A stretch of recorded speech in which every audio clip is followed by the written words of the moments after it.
guys, welcome back to my YouTube channel. Today I am going to be talking about coping skills for anxiety. If you're new here or you don't already know, I am diagnosed with OCD, ADHD, autism, and BPD, as well as anxiety and all that jazz. So yeah, these are just skills I've learned either on my own, through group therapy, through talk therapy, all that jazz. That's kind of where I learned all these skills from, and I thought it would be a great idea to share them with you guys. Anyways, that is what I am doing, so yeah, so let's get started.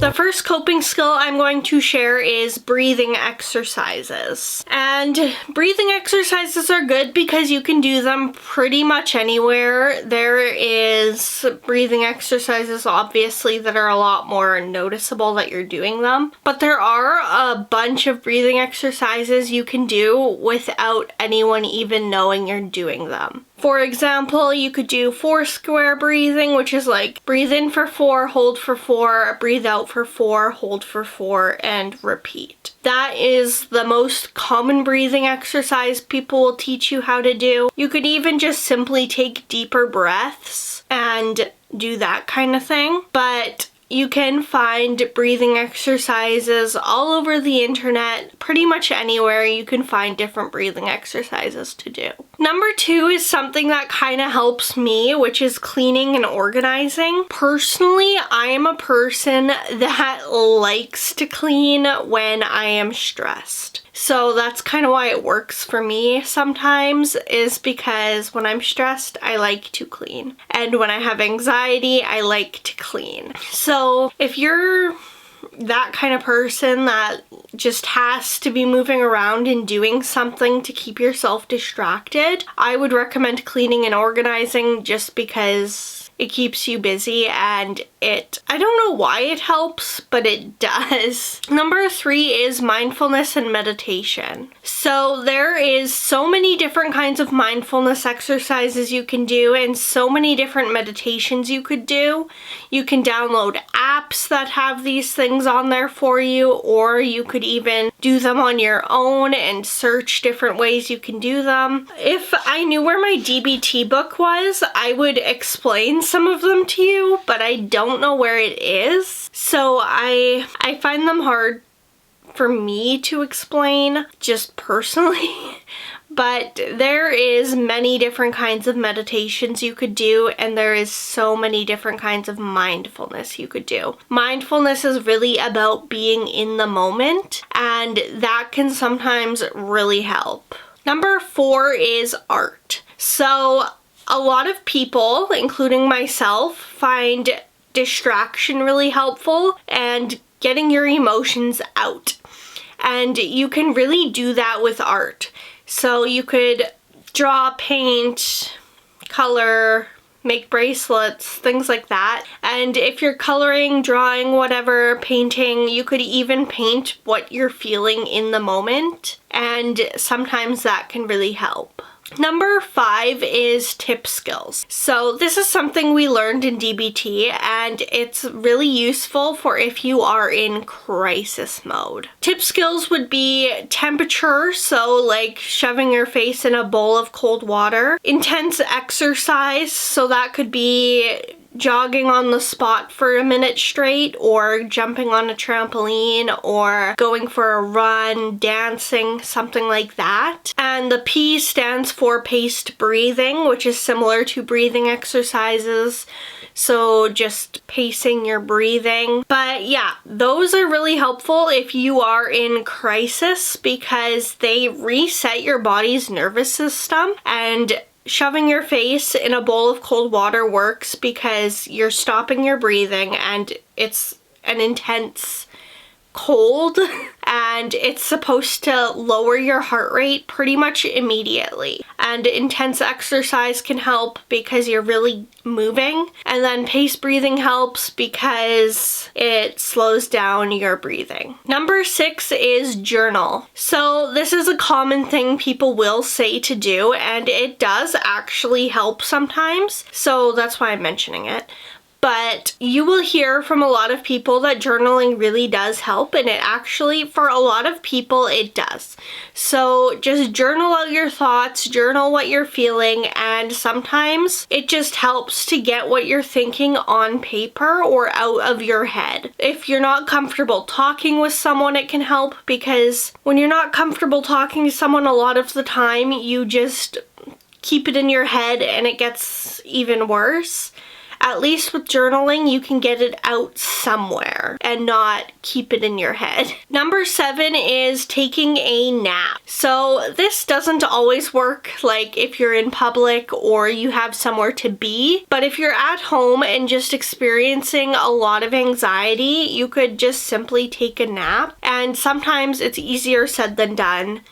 Sometimes it's not simply taking a nap. Sometimes it's, I need a nap, but I'm so anxious. And honestly, when I'm stressed, I do like to sleep. And yeah, taking a nap can really help sometimes. Not all the time, but sometimes. Number 8 is yoga or stretching. Yoga can really help because it's all about being calm and just really focusing on your body. And stretching also is kind of in the same genre as that, because you're really focusing on your body and how it feels. And that can be really helpful for some people. And once again, obviously not everything on this list is going to work for everyone. That's why there's so many things I'm sharing, is because some things don't work for people and some things really do. And that's a really big one for yoga. Some people really love yoga and it really helps them calm themselves down and really focus on what's going on inside their body, while other people really hate it.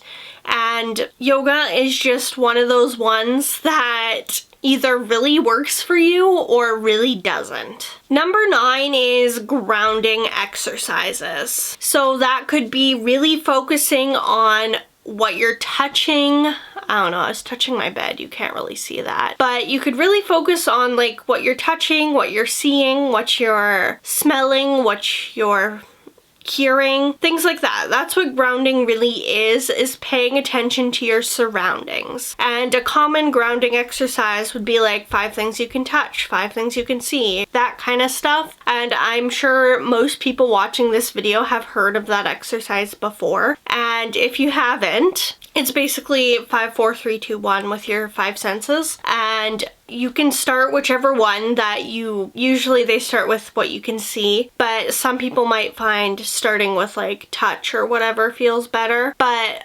that's the biggest grounding exercise that most people use. And that's 5 things you can see, 4 things you can touch, 3 things that you can smell, 2 things you can hear, and 1 thing you can taste. And obviously you could also like just mix whichever one works best for you. Number 10 is taking a shower. So once again, this is something you can't really do if you're in public, but if you are at home, sometimes a shower can help reset yourself and just reset what you're feeling and how you... It kind of goes with tip skills with the cold water thing.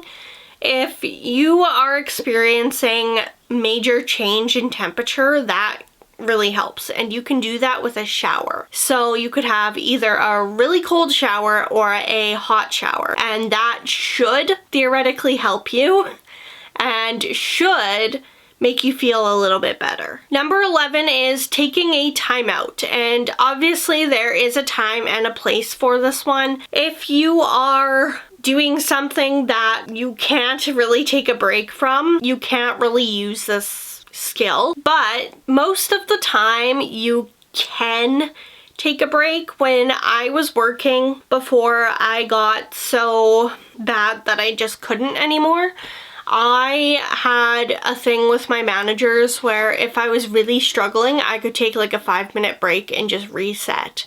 Or if I'm in public with my friends, I go to the bathroom. Or just taking a break from whatever you're doing or feeling. Like if you are at home and you're doing the dishes and it's just, sometimes doing the dishes gives you anxiety and it's just too much.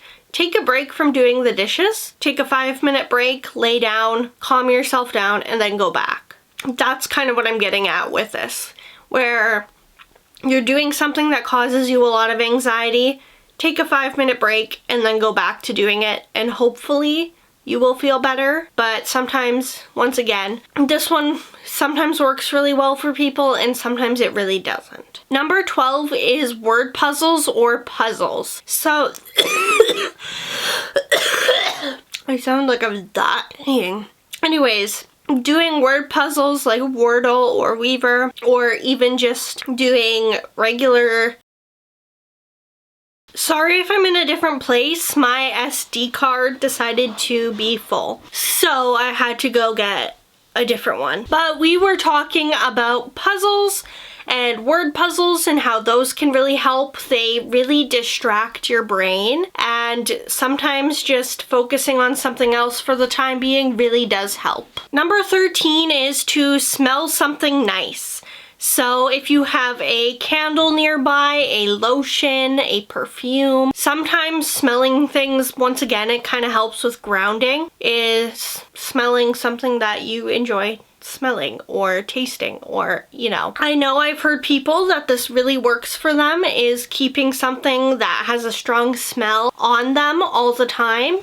And then if they're anxious, they just pull it out, smell it, and then put it back. Number 14 is to read a book, and this really depends on the type of person you are, once again, because some people really just do hate reading, and I'm not against that. Some people just don't like reading, and some people really love reading, and it really just depends on the kind of person you are.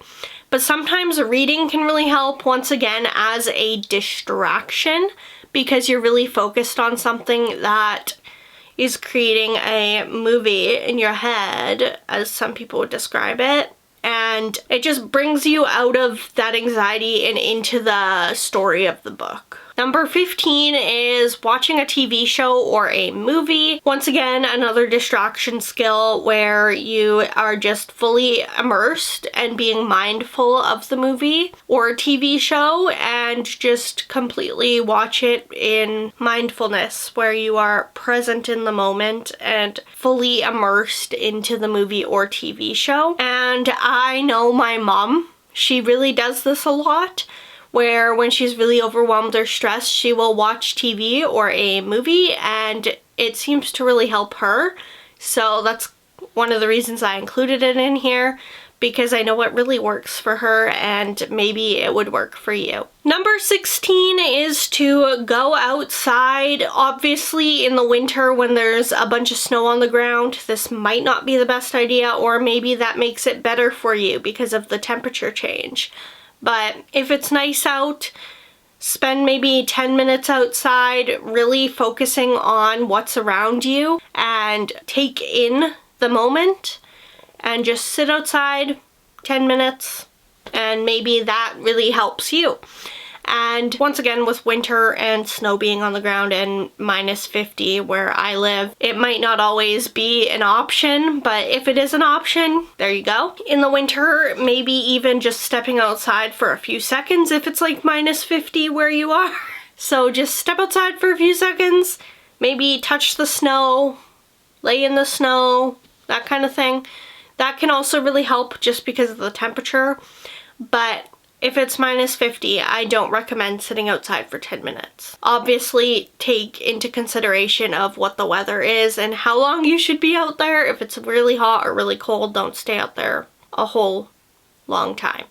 But if it's like nice out and it's okay, you can stay out there longer. Number 17 is color. I know this really works for a lot of people on TikTok, where they color all the time because you're, once again, focused on something other than your anxiety. And It really keeps you in the moment rather than focusing on your anxiety about future, past, whatever. And I've been told to do this.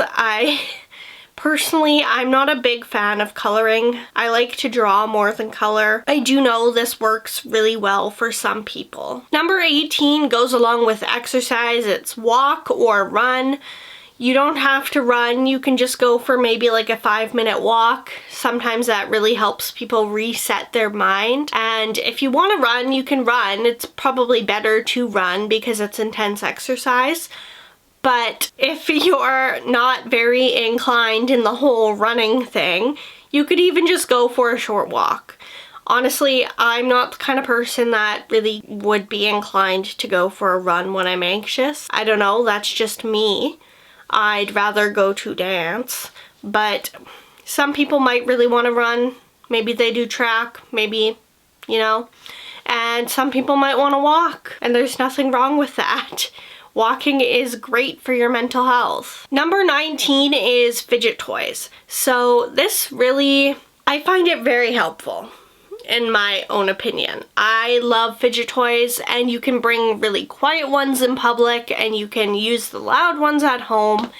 And I find that they are very helpful. I have a huge bucket full of them and I've done fidget toy collections in the past and I just find them super helpful. So I hope that this is helpful for you too, because I know it works for me a lot of the time. Sometimes it doesn't, but a lot of the time it does. I do highly recommend fidget toys just because they give your hands something to do when you're just like, oh my goodness, I can't handle this. Number 20 is listen to music. This is a pretty common coping skill that a lot of people use. If you're overwhelmed sitting on the bus, listen to music. If you're overwhelmed in your room, listen to music. You're driving, listen to music. Everyone's listening to music most likely at least once a day. They will hear some sort of music at least once a day. And for some people, music really helps them ground themselves and calm themselves down. And personally, I don't use this as much as a lot of people do. But I do know a lot of people do find this really helpful. Last one, number 21, is call someone. So a lot of the time when you're overwhelmed, you don't want to talk, but sometimes people do feel like talking when they're overwhelmed. A lot of people, it's very split in the middle of people who would rather talk to someone or write. And I know that for me, I personally don't really call people when I'm overwhelmed, but I do know some people find this very, very helpful with my experience in group therapy. A lot of the time when I'm saying I know a lot of this works for other people is because I've been in group therapy sessions and situations where we talk about what works for us. And I do know that calling people can help you. I live at home with my parents and they are home often, so I don't really have to phone them that much if I'm struggling. But if you are living on your own, this is something that would probably be more helpful for you because you are alone at home or you have a roommate that you don't really talk to. Call someone that you trust, call someone that makes you feel better. Anyways, that is it for this video. I hope you enjoyed and I hope this really helped you out with your anxiety and coping skills. I just hope this kind of helped you learn something, you know? But anyways, like this video, comment on this video, and subscribe to my YouTube channel. Obviously, you don't have to do that. I just really appreciate when you do. And same thing goes for social media. You can go check that out if you really want to. You don't have to. I just really appreciate when you do. My Amazon wish list is also linked down below. Why is there? Still don't know. It's just there. But that is it for my video. That is it. That is all. Bye, guys.